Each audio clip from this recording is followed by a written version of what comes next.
desorganizadas. Então, cabe também ao presidente da República ajudar a organizar, informar as maiorias. Depois você tem o grande movimento da Previdência.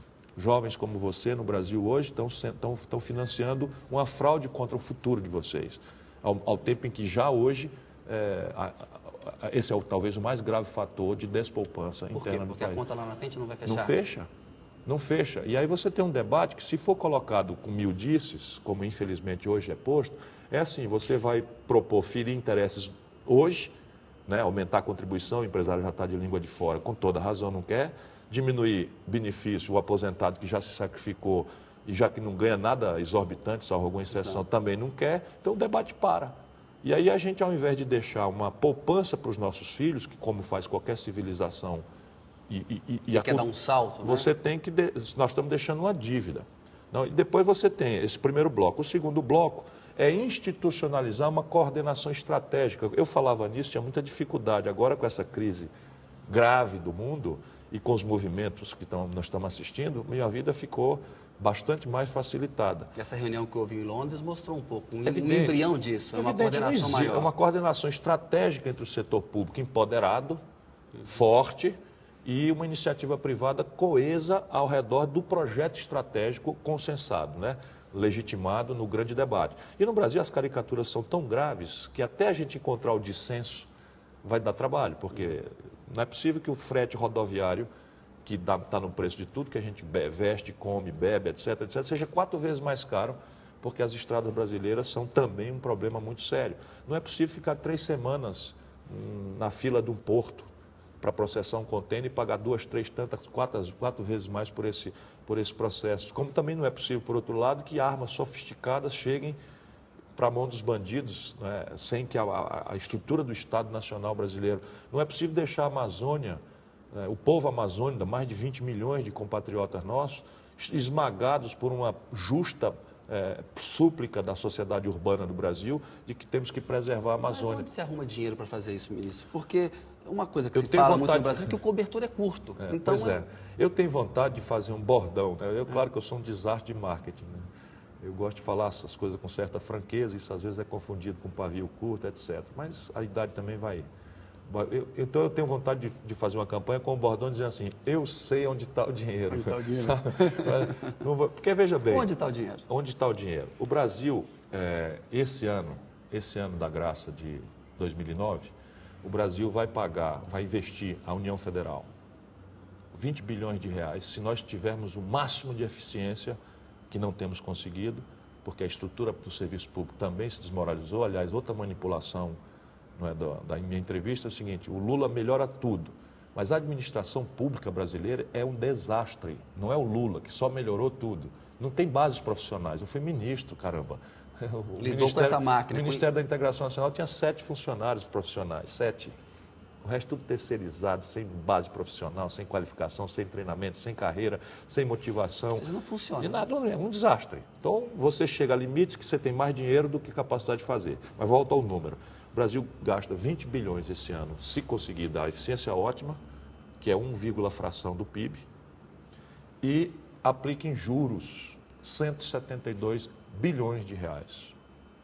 Eu não estou falando que a gente não tem que continuar pagando os juros. É evidente que tem. Quem deve e é honrado tem que seguir pagando regularmente suas dívidas.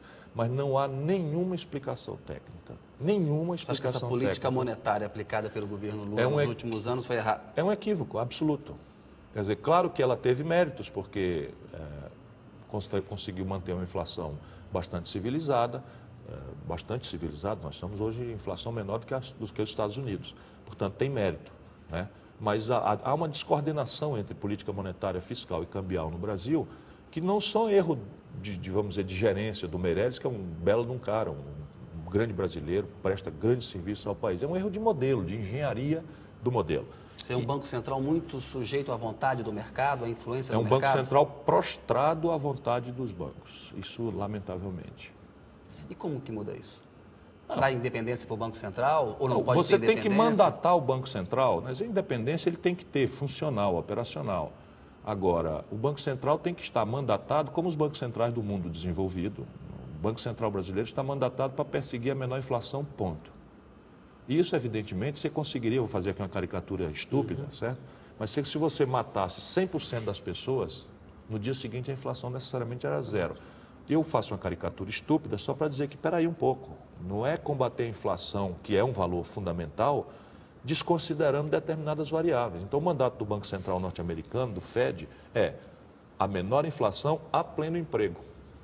Né? Tem uma meta de emprego, tem uma preocupação com a economia. Claro, então né? por isso que eu te falei na primeira pergunta, o grande objetivo é crescer acima do ganho de produtividade e da chegada do jovem ao mercado de trabalho. Isto importará em tensões e riscos. Vamos administrar de forma austera as tensões, riscos, etc, etc. Hoje não é assim. Hoje o crescimento econômico é um efeito colateral. Ele acontece, se possível, das outras variáveis. E, evidentemente, nós estamos assistindo aí. E aí você tem erros de modelo. Os camaradas seguiam por uma coisa que é extremamente acadêmica, não guarda nenhuma coerência com a vida do povo, com a realidade empresarial brasileira, que é uma história de hiato de produto e PIB potencial. Então, teoricamente, é o seguinte, se o Brasil não pode crescer mais de 3,5 porque mais gente ficaria com capacidade de comprar as coisas do que nós temos capacidade de produzir, aí tem descontrole, ágil, fila. Você lembra, você é muito garoto, mas você lembra. Eu conheço o bicho. A bondade do senhor. Eu conheço o bicho não está mais aqui. Eu conheço o bicho porque quando eu fui ministro da Fazenda, eu vi o bicho, né?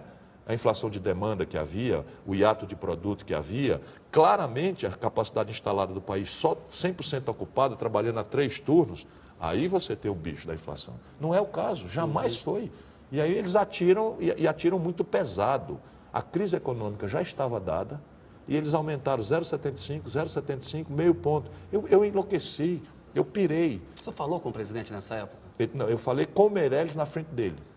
Falou o quê? Está errado, Meirelles.